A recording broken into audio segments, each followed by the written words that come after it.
Welcome dear students, कैसे हैं आप लोग। This is an care the mathematics course. Again we have to discuss another topic which is very important according to mathematics. जी हाँ, आज हम बात करेंगे ट्रिग्नोमेट्रिक फंक्शन की, जिसको आप मेरे पीछे देख सकते हैं कि आज का टॉपिक रहेगा। मोस्ट इंपॉर्टेंट कंसेप्ट है जिसका नाम है introduction to trigonometric function. First of all, आप 10th क्लास के अंदर ट्रिग्नोमेट्री से रूबरू होते हैं, ट्रिग्नोमेट्रिक फंक्शन से। ट्रिग्नोमेट्री को आप ट्रायंगल से रिलेट कर सकते हैं और ट्रायंगल्स को आप 6th क्लास के अराउंड ही पढ़ना स्टार्ट कर देते हैं और डिफरेंट टाइप के ट्रिग्नोमेट्रिक फंक्शन को आप पढ़ते हैं।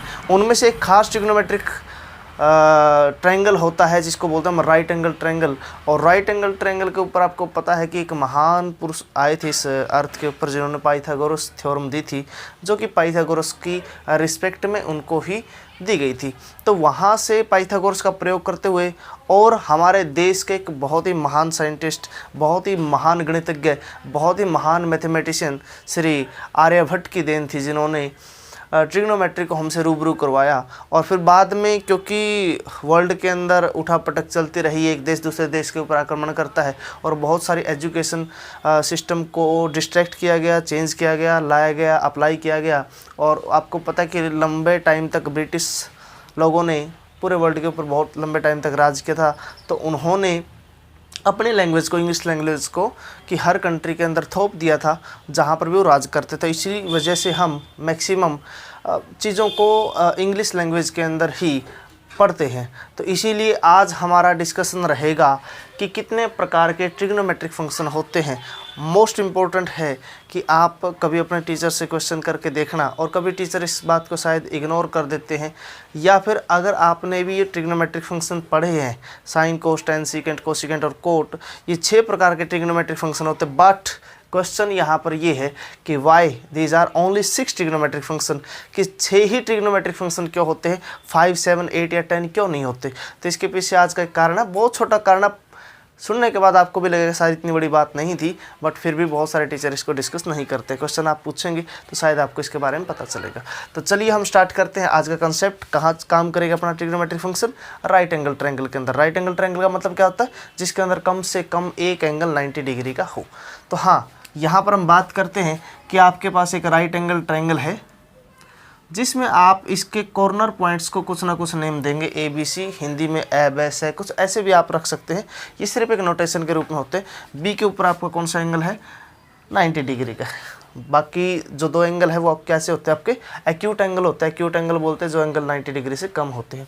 इनमें से किसी भी एक एंगल को लेकर चलते हैं। अगर आप एंगल ए की बात करेंगे तो जो ये वाली लाइन होगी ए बी, इस एंगल का ये बेस का काम करेगी, इसीलिए इसको क्या बोलते हैं? बेस बोलते हैं। और पाइथागोरस के अकॉर्डिंग जो सबसे लंबी लेंथ होती है उसको बोलते हैं हाइपोटेनियस।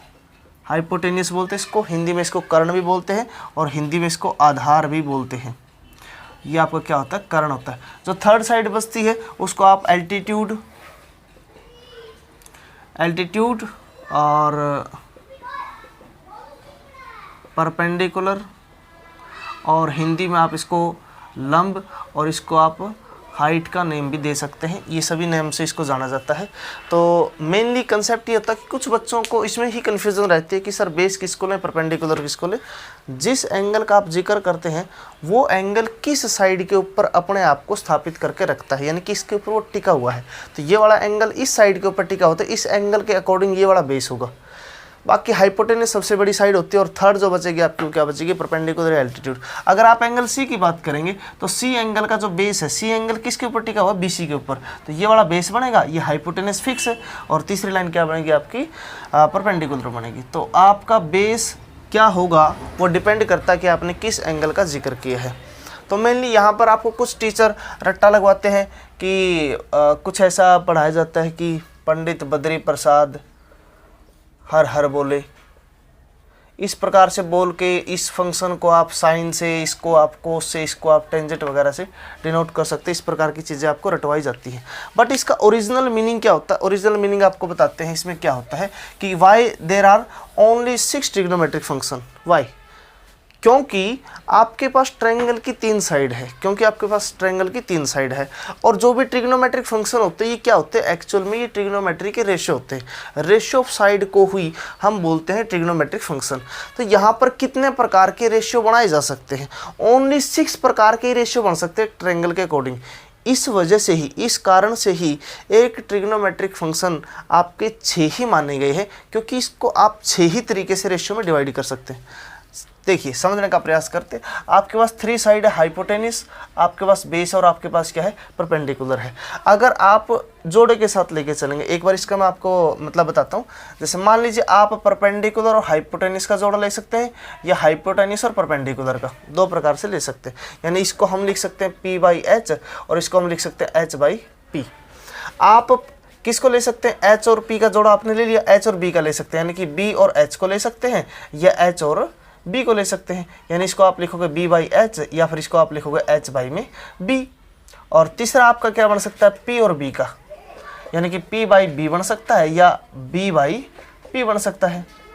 तो ये 6 ही प्रकार के ट्रिग्नोमेट्रिक रेशियो हो सकते हैं। आप 2 साइड को 6 प्रकार से ले सकते हैं, इसीलिए आपके पास ट्रिग्नोमेट्रिक फंक्शन भी कितने बन सकते हैं, 6 बन सकते हैं।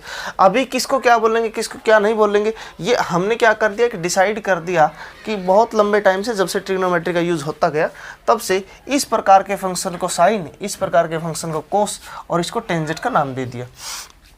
इसके अपोजिट को कोसिकेंट का, इसके अपोजिट को सीकेंट का और इसके अपोजिट को कोट का नाम दे दिया गया। लेकिन टीचर्स क्या सिखाते हैं, टीचर्स डायरेक्टली यहाँ से चलते हैं कि आप इसका रट्टा कैसे लगाएंगे, यानी इसको याद कैसे रखेंगे। तो टीचर आपको सिखाएंगे पंडित बद्री प्रसाद और नीचे बोलेंगे हर हर बोले, यानी इनका नाम रख के देंगे, ठीक है ना।